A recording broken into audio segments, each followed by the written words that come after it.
Bagong lahat ang aming pong taus-pusong pagkikiramay po, ma'am. Si Sir ay joyride rider. Meron na hubang binigay na tulong ang joyride sa inyo? 5,000 po.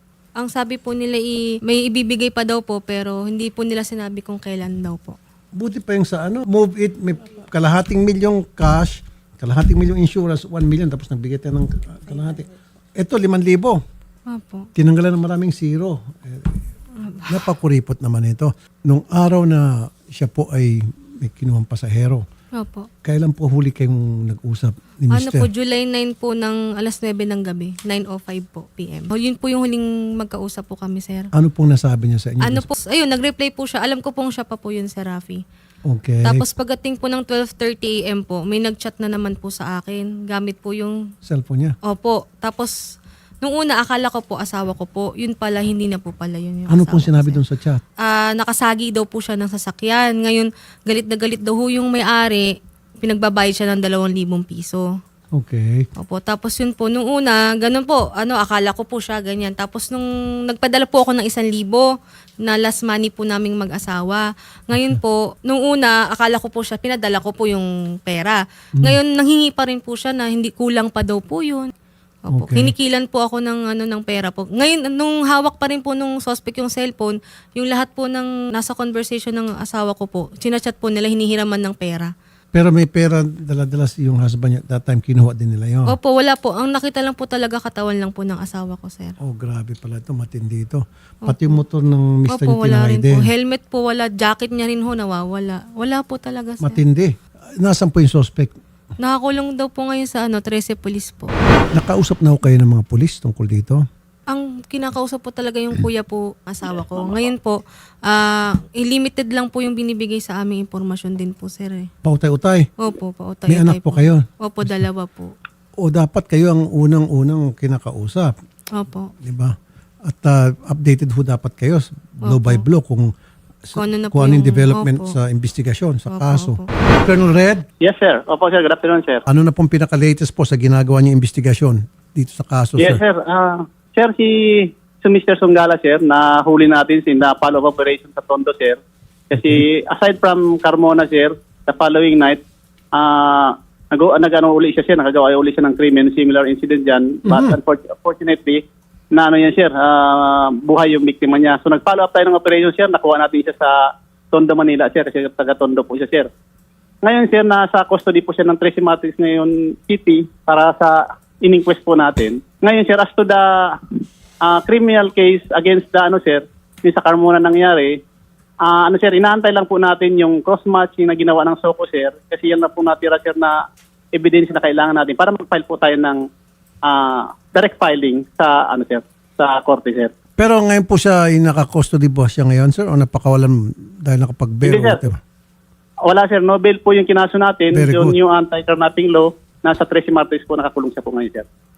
Siya ho ba nagbigay ng salaysay sa inyo tungkol sa kaso? Sir, during custodial debriefing po natin or yung tactical interrogation dati nung araw, sa term nung araw, sir, na yung custodial debriefing natin, nakuha tayo ng information, sir, na siya, sir, yung nakukuha niyang motor, sir, binibenta niya, sir, nakakuha daw siya ng 10,000, kaya ginagawa po niya yan, sir. 10,000 lang po benta niya sa motor na nakukuha niya? Accordingly, sir, pinapasa rin niya sa kagrupo niya, sir.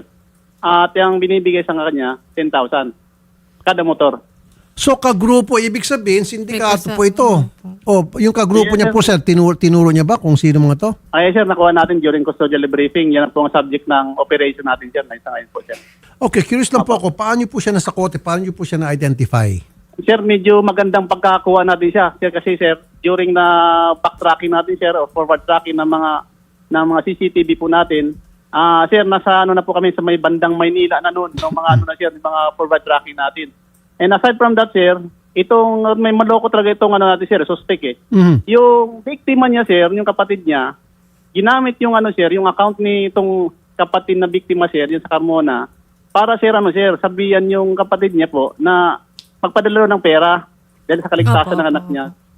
So from there, sir, nagkakasapo tayo ng operation, sir, at luckily, sir, nakuha natin to sa entrapment operation dyan sa Tondo, Manila, sir.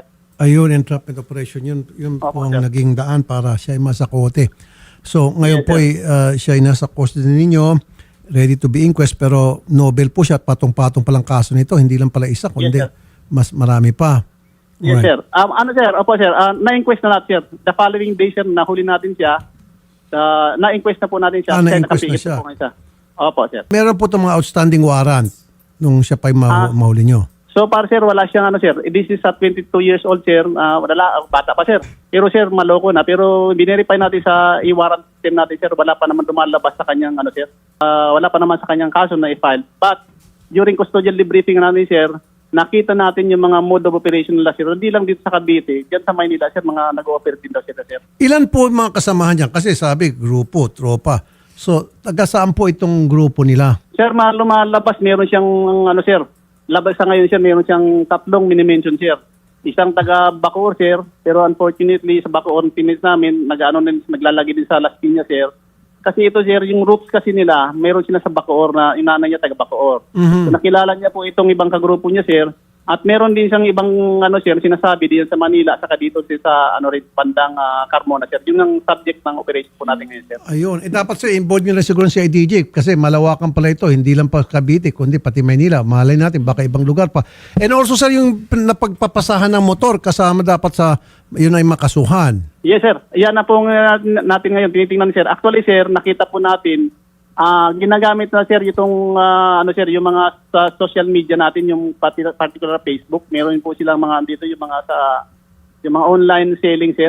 Kaya tinitingnan po natin, ini-involve din po natin yung ACG dito para makuha natin silang, sir, maayos nating makaroon ng operational research at ma-operate po natin po sa itong mga sir, bubentahan online, sir. Very good, sir. In a way, good news po yun kasi at least napakanta nyo siya at meron siya mga tinuturo na kasama niya. Hopefully, isa-isa magkakatahi na ito, dugtong-dugtong na lahat ng mga involved na katropa niya, pag kasama yung pinagpapasa ng motor, dapat mahulit makasuhan. Yan po yung target natin, tama? Yes, sir. Opo, sir. Opo, sir. Wala akong pagsisisi sa kanya eh. Nang kinakausap siya, ano pong mga iba pang nasabi niya? Actually, sir, nung part na nga namin, sir, part nga ng custodial debriefing namin, sir, ipinaramdam namin siya, sir, kasi bata pa siya. Paano naman kako kung nangyari ito sa mga sa mga kamag-anak niyo o sa anak mo, kaya kasi may anak na rin siya, sir. Siya, sir, talagang mayroon din siyang pagsisisi, sir, sa nakita na namin or natatakot din siya sa possible mangyari ng ginagawa niya sa ibang tao, sir. Sir, ang request lang po ng pamilya ng biktima, dito po yung misis, dapat po meron kayong direct communication sa kanila from time to time.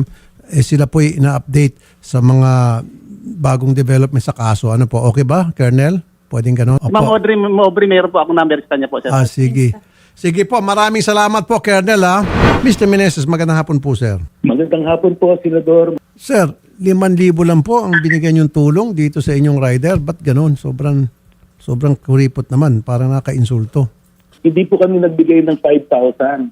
10,000 po ang bigay namin sa kanila bilang abuloy. Po doon, tinutulungan naman po namin sila para makakonekta doon sa unprovoked insurance na covered. No? So, meron pa po kaming inaayos at alam naman po ni si Ma'am Lian po, nandiyan din. Kausap po namin siya nung team namin at inaayos namin mga pabilis yung mga gawin para sa You move it, meron silang insurance na 500,000 may bibigay doon sa pamilya ng biktima. And then bukod sa 500,000, tinapatan nila na another 500,000 bilang tulong. Kayo ho ba, kaya nyo pong gawin yon? Joyride? Ang coverage po namin na binibigay dyan sa kanya, 250,000. 250. Baka pwede nyo pong laki-lakihan, parang katulad sa Move It. Bakit yung Move It na kayang bigyan ng 500,000 life insurance sa kanilang mga rider? Bakit kayo 250 lang, mukhang kalahati? Yun lang po kasi yung coverage na binibigay namin. Pero Opo. hayaan nyo po, at usapan po namin at kakusapin din po namin siya at titignan namin kung paano pa namin Yes. Yung sa insurance po, bilis-bilisan nyo and then sabi nyo po, magbibigay pa kayo so 10,000 abuloy lang po. Baka pwedeng magbigay pa ho kayo ng maganda-ganda. Hindi ko naman kayo pinipersa pero yan lang po ang aking pananaw dahil kung ibabase ko po dun sa mga nakaraang kaso hinawakan namin tulad sa Move It, talagang buhos sila ng tulong. Yan ang tawag na buhos na tulong. Rest assured po, Senador. Hayaan nyo po, talagang tutulungan po natin ang si Mrs. Alam din naman po namin yung dinaanan at nakikiramay po ulit kami. Sa tunay, pumunta pa nga kami dun sa Burol. time na yun. Pero hayaan niyo po, pag-uusapan po namin at titingnan namin kung paano pa namin matutulungan. Alam-alam din sa request po ninyo. Ay, very good, very good. May anak po kayo, ilan anak niyo po? 2 po. 2 anak niyo. Apo, isang 12 years old po, grade 6, tsaka isang 5 years old po may autism. Ano pong trabaho niyo? Wala po, sir. Ano na Isang po? anak lang din po ako, only child din po. So doon lang kayo sa bahay. Opo. Sige po, tulad ng ginawa ko po doon sa isa, bibigyan ko kayo ng 500,000 Maraming na salamat tulong po. sir. Kasi Maraming victim of maraming crime. salamat. Maraming And then, salamat po. itong Joyride, magbibigay daw po ng maganda-gandang tulong. Opo. Connect namin sa Opo, inyo. sir. Okay? Opo. Maraming salamat po, sir. Walang anuman po. Punta ko kayo doon kay Odette para may process po ng programa. Ang RTIA, yung pang may bibigay kong tulong. Opo, sir. Maraming salamat. Walang anuman po. Sa muli, ang aming pong taus-pusong pagkikiramay po. Opo, sir. Thank you po.